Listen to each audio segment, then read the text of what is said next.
1절부터 28장 10절까지 말씀 함께 보도록 하겠습니다.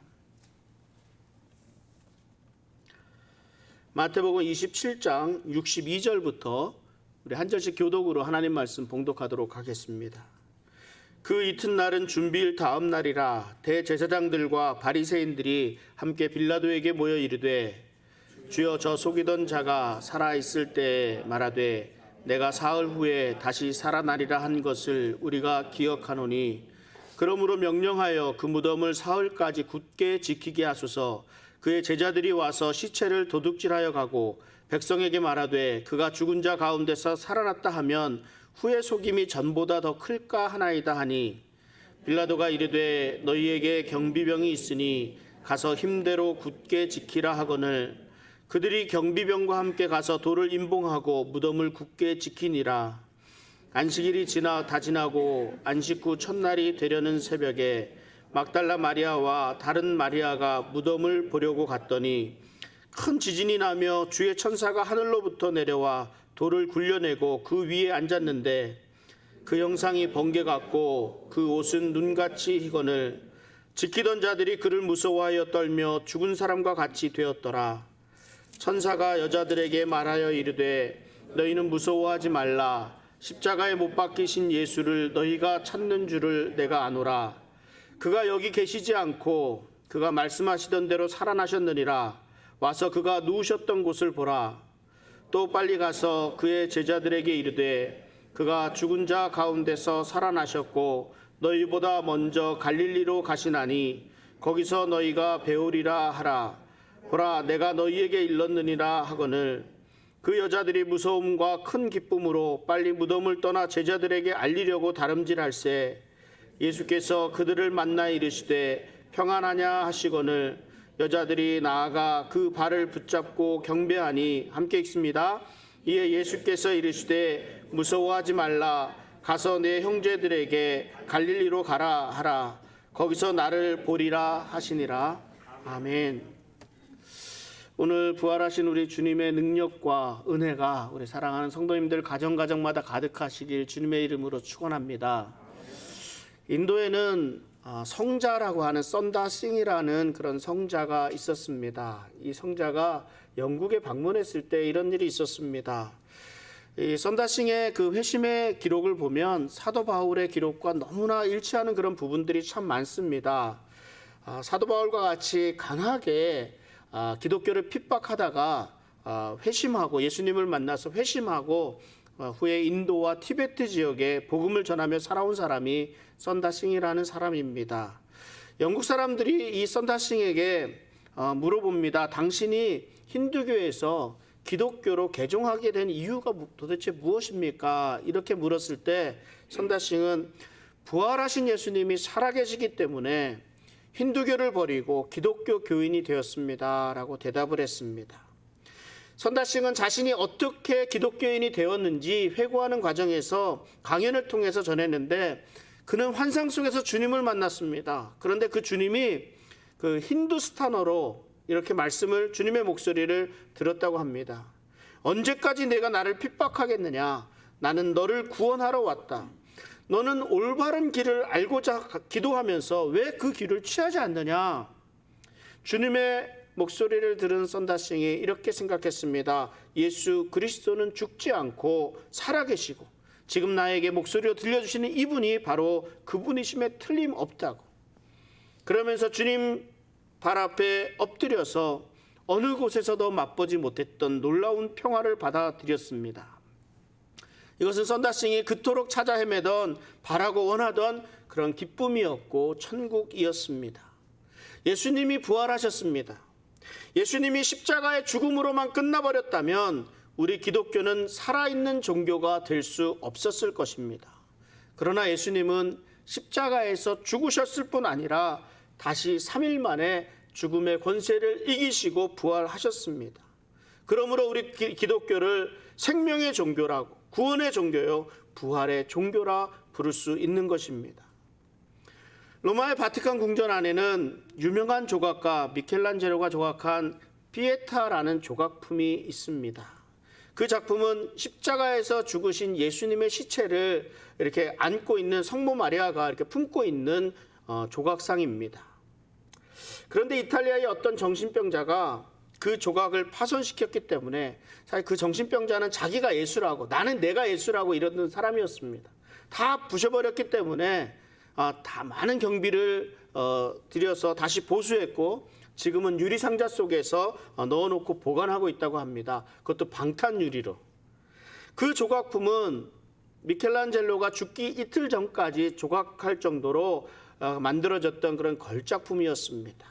이를 보기 위해서 수많은 사람들이 찾아오는데 우리 가톨릭의 신자들은 그 앞에서 꿇어앉아서 자신의 죄를 고백하는 기도를 드리는 모습을 볼 수 있습니다.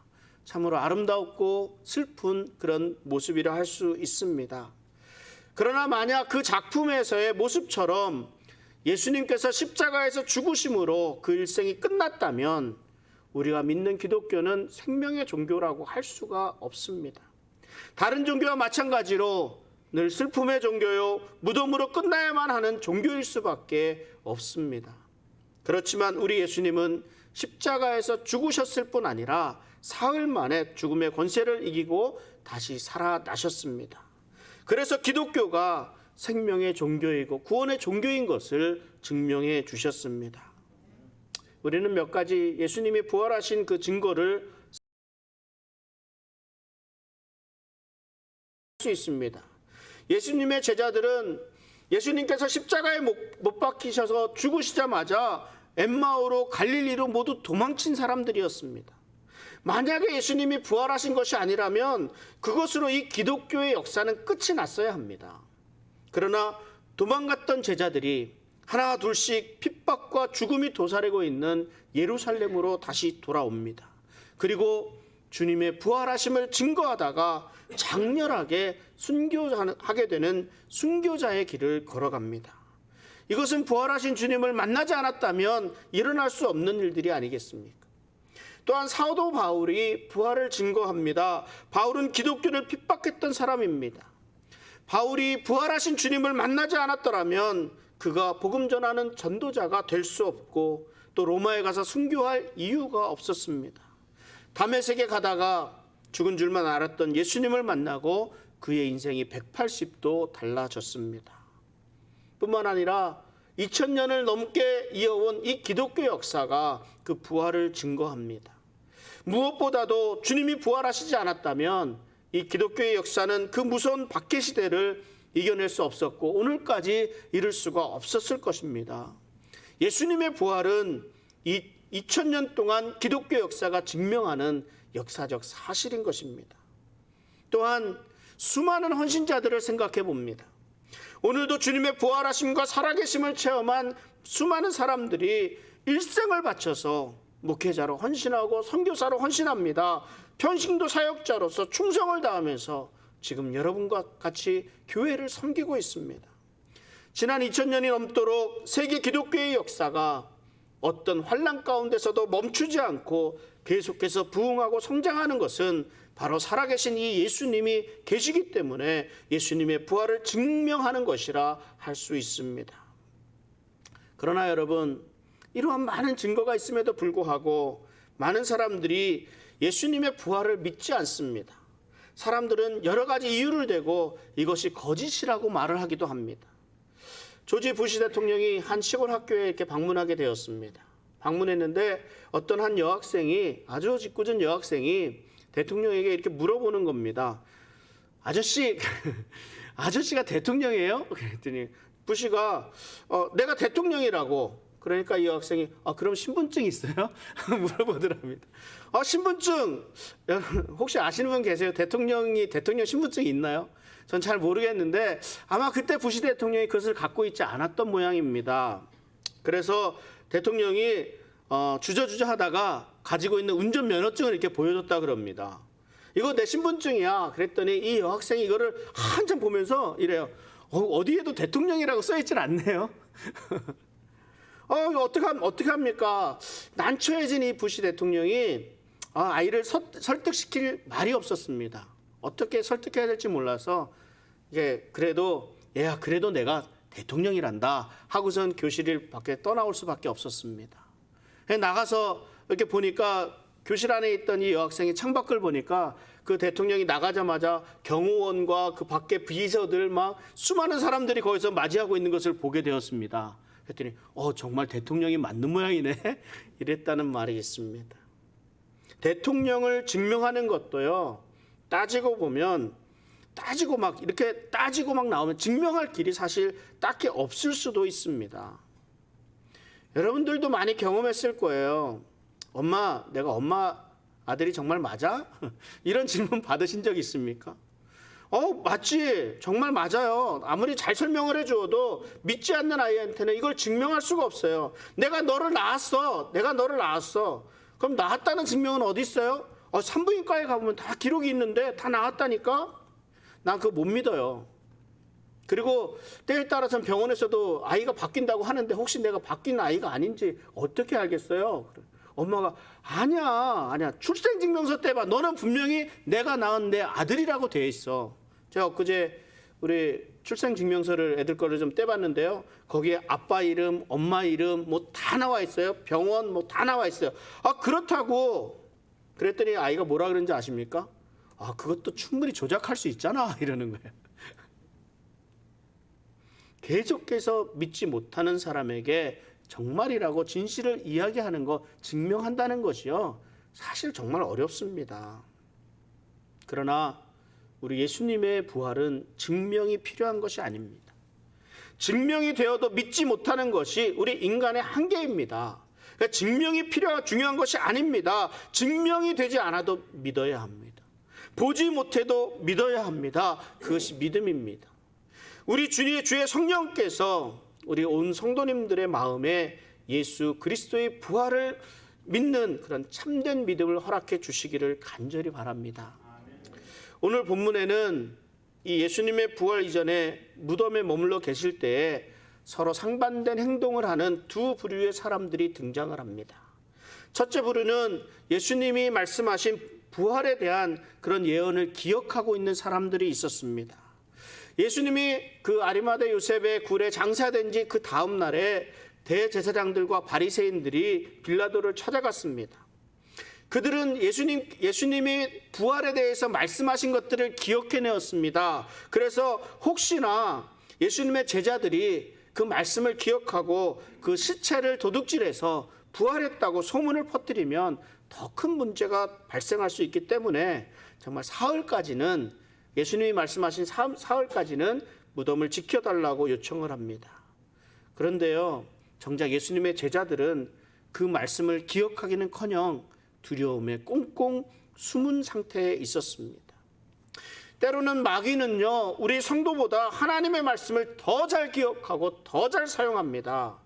오히려 하나님을 믿는다는 우리들이 그 말씀에 많이 약합니다. 이단 종교 가운데 여호와의 증인이라고 있습니다. 이 여호와의 증인들이 오면요, 현명한 대처법 무엇이라고 배우셨습니까? 대부분 좀 피하라 이렇게 얘기를 합니다. 직접 맞상대하지 말고 피하는 것이 좋다라고 말씀합니다. 왜 그렇습니까? 여호와의 증인들은 예수님 믿지 않는 불신자들을 전도하는 것이 아니라 예수님을 믿는 사람들이 목표입니다. 예수님을 믿는데 너희가 제대로 믿지 못하고 있으니까 제대로 믿어라 이거예요. 그러고자 하면 무엇을 가지고 말을 합니까? 하나님의 말씀 갖고 말을 해요. 하나님의 말씀 갖고 말을 하는데 자신들에게 유리한 성경 구절 몇 구절 갖고 이야기합니다. 그것도 그 사본 가운데 취약한 이 신세기 버전이라는 사본이 있어요. 거기서 자기들에게 유리한 말씀만 골라갖고 이렇게 옵니다. 그래서 얘기를 해요.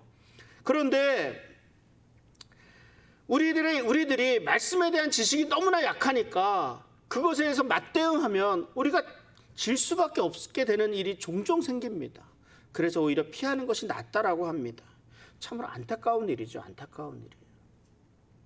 예수님과 3년 동안 함께하면서 배웠던 예수님의 제자들은 예수님께서 말씀하셨던 부활에 대한 그 말씀을 전혀 기억조차 하지 못하고 걱정하고 염려하고 있을 때 예수님을 십자가에 못 박은 유대 종교 지도자들은, 대제사장들과 바리새인들은 예수님을 기억하고 그 일을 위해서 준비하고 대비하는 모습을 보게 됩니다. 참 부끄러운 일 아니겠습니까? 예수님의 제자들뿐만 아니라 예수님의 부활에 대해서 말씀을 기억하지 못하는 또 다른 사람들이 있었습니다. 이 안식 후 첫날 새벽에 막달라 마리아와 다른 마리아가 무덤을 찾아옵니다. 큰 지진이 나고 주의 천사가 내려오는데 그 형상이 번개 같고 그 옷이 눈같이 희었다고 말씀하고 있습니다. 이 광경을 본 수직하던 이 군사들이 얼마나 무서웠으면 죽은 자와 같이 되었다라고 말씀하고 있습니다. 천사는 여인들에게 십자가에 못 박히신 예수를 너희가 찾는 줄 아노라 말씀하고 있습니다.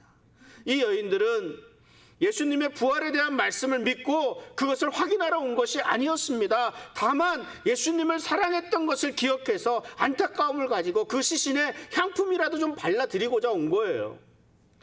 천사는 예수님의 다시 살아나심과 갈릴리에서 예수님을 볼 수 있을 것을 전합니다.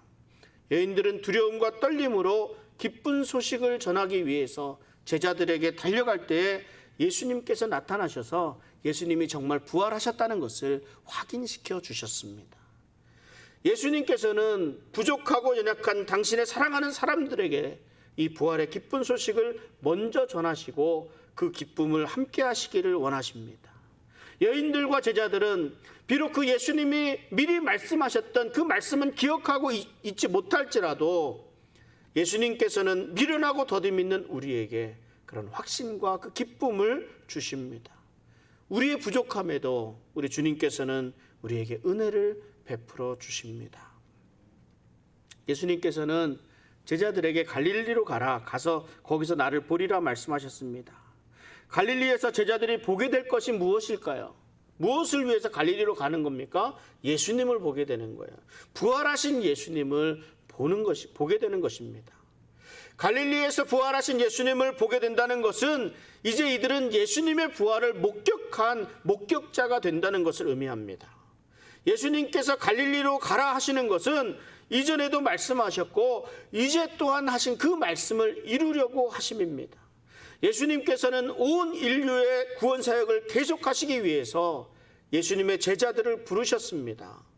갈릴리에서 예수님은 제자들에게 이렇게 말씀하십니다. 마태복음 28장 18절부터 20절까지 말씀인데요. 하늘과 땅의 모든 권세를 내게 주셨으니 그러므로 너희는 가서 모든 민족을 제자로 삼아 아버지와 아들과 성령의 이름으로 세례를 베풀고 내가 너희에게 분부한 모든 것을 가르쳐 지키게 하라. 볼지어다 내가 세상 끝날까지 너희와 항상 함께 있으리라 하시니라. 예수님은 갈릴리에서 제자들에게 지상명령이라고 하는 것을 이 지상명령을 주셨습니다. 예수님의 부활의 증인으로 살 것을 말씀해 주셨습니다. 그런데 마태는 이 본문 이전에 이 예수님의 부활의 사실을 은폐하려는 이 행위들, 부활을 의심하는 일들에 대해서 기록하고 있습니다. 무덤에서 여인들이 떠나간 후에요, 이 수직하고 있던 군사들이 대제사장한테 갑니다. 가서 모든 되어진 일을 고합니다. 어떻게 하면 좋겠느냐고. 그랬더니 대제사장들과 이 장로들이 의논한 다음에 이 수직하던 군인들에게 뇌물을 줍니다. 돈을 줍니다. 돈을 많이 주고 이거 예수님의 제자들이 훔쳐갔다고 그렇게 소문을 퍼뜨리라고 이야기를 합니다. 그리고 너희들 근무태만 하지 않았냐? 내가 이거 네 상관한테 얘기해 주지 않을 테니까 아무 걱정하지 말고 그저 전한 대로만 하라고. 그래서 확답을 합니다. 수직을 서던 군사들은 이들이 시킨 대로 가서 소문을 퍼뜨리게 됩니다. 그리고 이들 무덤을 이 말들이 유대인 가운데서 두루 퍼졌다고 기록하고 있습니다. 그러니까 더 믿지 못하는 사람들이 많이 생겨나는 겁니다. 예수님의 부활하신 사실을 은폐하려는 음모입니다. 무슨 일이든 거짓은요, 거짓으로 금방 드러나게 되어 있습니다. 이들이 무덤을 지키던 군사들의 거짓, 너무나 허점들이 많습니다. 예수님의 제자들이 훔쳐갔다고 하는데 잠자고 있던 사람이 누가 훔쳐갔는지를 어떻게 알아요? 아무것도 모르잖아요. 두려워서 꼼짝 않고 숨어있던 제자들이 예수님의 무덤을 열어서 시체를 가져갈 용기조차 있었는지 그것 또한 궁금해지기도 합니다. 만에 하나 이 수직하던 군사들이 깨어 있었다면 자기들이 지키는 사람인데 제자들이 예수님의 시신 가져가는 거 그것조차도 막지 못했다는 말이 또 됩니다. 많은 허점들이 있음에도 불구하고 이 주장들이 지금까지 계속되고 있습니다. 그러니까 어떻습니까? 우리가 예수 그리스도의 부활의 증인으로 살아가기 위해서는 우리는 부활을 믿는 확실한 믿음이 있어야 합니다. 그러니까 이러한 여러 가지 거짓들에 현혹되어서는 안 됩니다. 그래서 그런지 마태복음 28장 17절에 이와 같은 말씀이 또 있습니다. 예수를 배웠고 경배하나 아직도 의심하는 사람들이 있더라. 예수님께서 명하신 갈릴리에서 예수님을 만났을 때요, 이들이 감격에 겨워서 저절로 무릎 꿇고 경배합니다. 그러나 부활하신 예수님을 의심하는 사람들도 있었다는 말입니다. 이 제자들 가운데 하시는 말씀입니다. 마태는요, 처음부터 제자들이 이것을 굳건하게 믿었다고 말씀하지 않고 과장하지 않고 이러한 의심을 솔직하고 간략하게 기록합니다. 그런데 누가복음에는 여자들이 예수님에게 이 부활의 소식을 전합니다. 그러니까 제자들에게 그 의심하는 것을 없애주시기 위해서 어떻게 하십니까? 예수님께서 함께 식사를 하세요. 생선을 같이 나누어 드시는 그 장면이 나옵니다. 요한복음에는요, 제자 도마가 의심을 하니까 어떻게 해주십니까? 허리에 손만 대서 만져보라고 하고 창의 손자국도 보여주면서 말씀하십니다. 보지 않고 믿는 자가 복되도다까지 말씀해 주셨습니다. 무엇을 말씀하고 있습니까? 우리가 의심 가지는 것 당연합니다.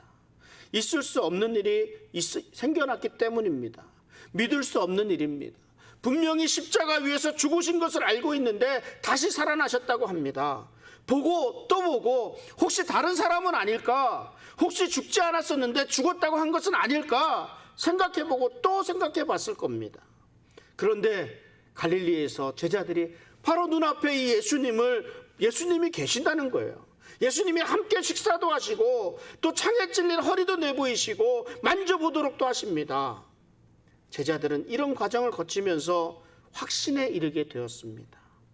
무조건 믿는다고 해서 믿는 거, 그냥 믿는 거, 이것만큼 위험한 것도 없습니다. 이것이 바로 맹신이기 때문입니다. 우리가 믿음을 강요해서도 안 됩니다. 내 눈에 보이는 것을 믿든지 내 마음에 믿음이 생기든지 어떠한 이유에서든 믿음이 생기는 원인이 있습니다. 믿음을 주는 이유가 있고 계기가 있습니다.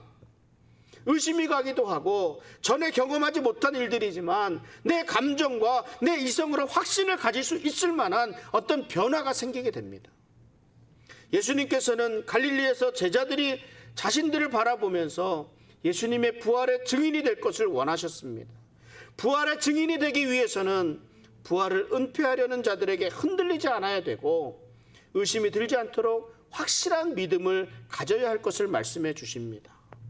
예수님께서는 부활의 증인으로서 우리가 해야 될 일을 말씀해 주셨습니다. 이것을 지상명령이라고 부릅니다. 예수님은 가서 제자를 삼고 세례를 베풀고 가르쳐서 지키게 하라고 말씀하셨습니다. 이 네 가지 명령이 중요하지 않은 것이 하나도 없습니다. 나의 죄를 위해서 십자가에서 죽으시고 다시 부활하신 예수님을 믿음으로 말미암아 구원받게 된 우리들은 이제 하나님의 백성으로 구원받은 자의 삶을 살아야 합니다. 구원받은 자의 삶은 부활의 증인의 삶을 말합니다. 예수님의 부활하신 것을 증거하는 삶입니다. 우리는 다시 태어난 사람들입니다.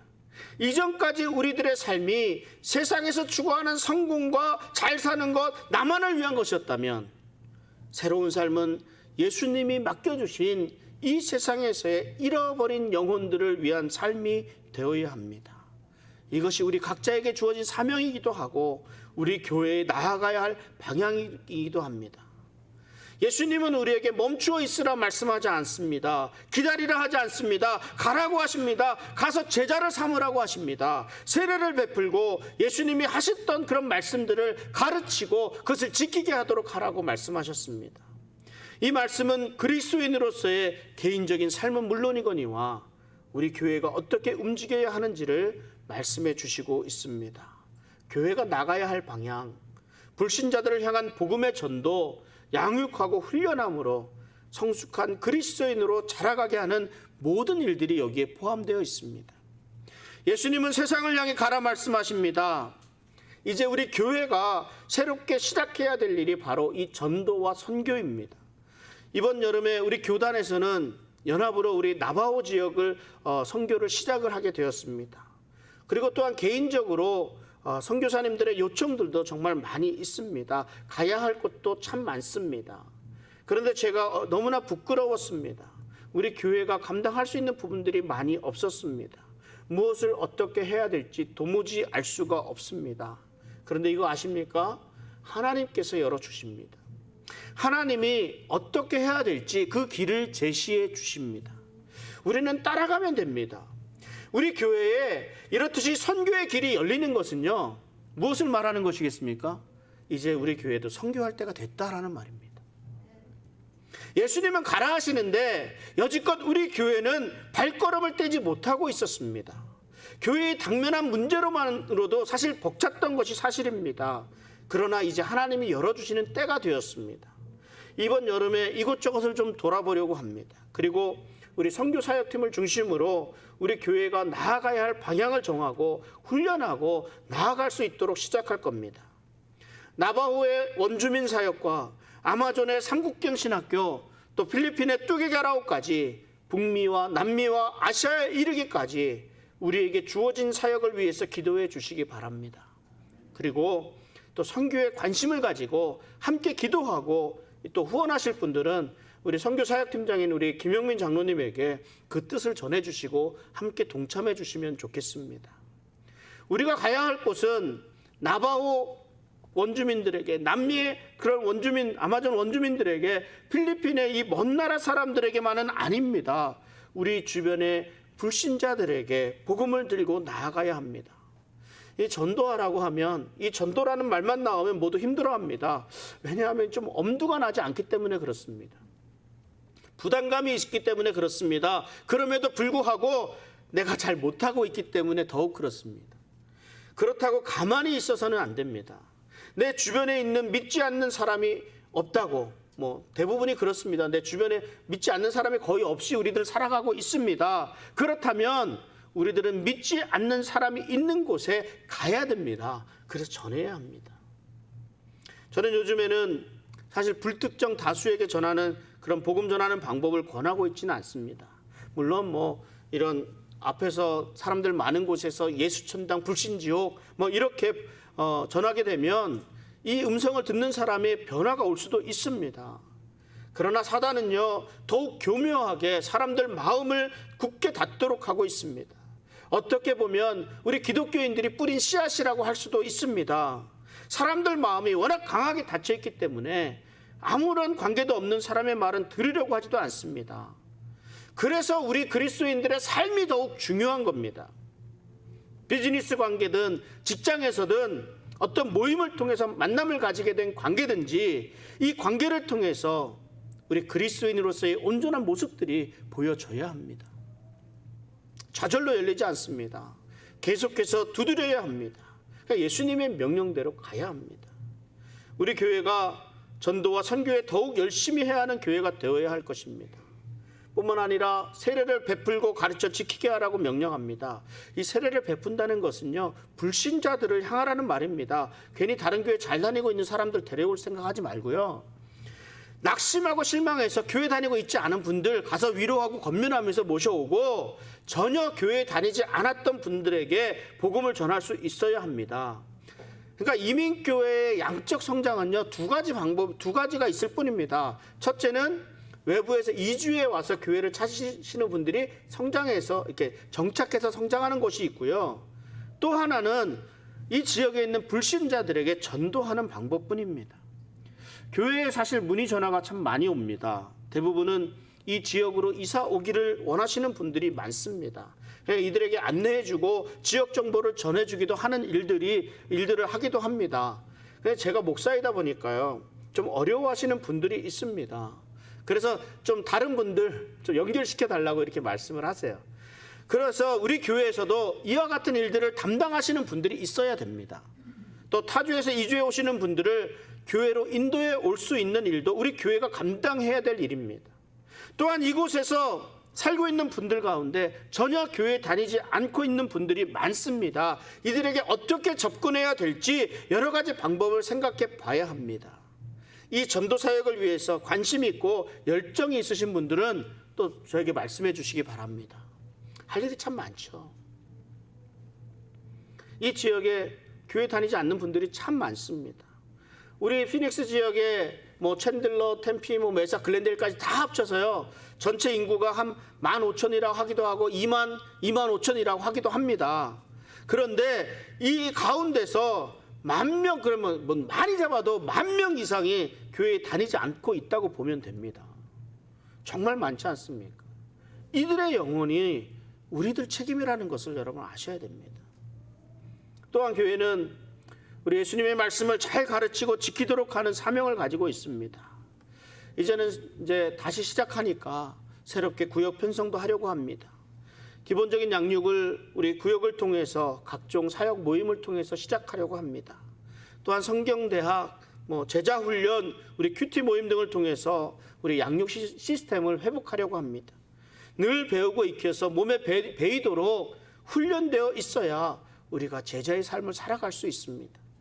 예수님은 예수님의 부활의 증인은 우리들에게 이런 여러 명령을 통해 주셨습니다. 가서 제자를 삼고 세례를 베풀고 예수님 말씀하신 모든 것을 가르쳐서 지키게 하라고 말씀하셨습니다. 우리 교회가 이 사역을 시작하며 회복하는데 우리 사랑하는 성도님들이 잘 따라와 주시고 참여해 주시고 헌신해 주시기 바랍니다. 또한 계속 이를 위해서 기도해 주시기 바랍니다. 예수님께서는 사망 권세를 이기시고 부활하셨습니다. 예수님의 제자들은 갈릴리에서 비로소 부활하신 주님을 만날 수 있었습니다. 부활하신 주님을 만난 이후에 제자들의 삶이 변했습니다. 부활의 증인의 삶이 되었습니다. 잡혀서 목숨을 잃을까 두려워 떨면서 숨어있던 제자들의 모습은 사라졌습니다. 십자가에 거꾸로 달려서 순교하기까지 하는 제자들로 변화되었습니다. 옥에 갇히고 돌에 맞으면서도 복음을 전하는 일을 그만둘 수가 없었습니다. 부활하신 주님의 능력으로 모든 일들을 감당할 수 있었습니다. 예수 그리스도의 부활의 능력이 그 제자들을 통해서 오늘 저와 여러분들에게까지 이르게 되었습니다. 저와 여러분들은 우리 예수님의 죽으심과 부활을 믿고 구원받아서 하나님의 자녀가 되었습니다. 우리들에겐 이제 새로운 삶이 주어졌습니다. 바로 예수 그리스도 부활하신 주님의 증인의 삶입니다. 제자들을 변화시켜 증인의 삶을 살 수 있도록 하신 우리 그리스도의 부활의 능력이 오늘 사랑하는 우리 성도님들과 우리 벨리 한인 장로교회 가운데 가득하시기를 우리 주님의 이름으로 간절히 기도합니다. 기도하겠습니다.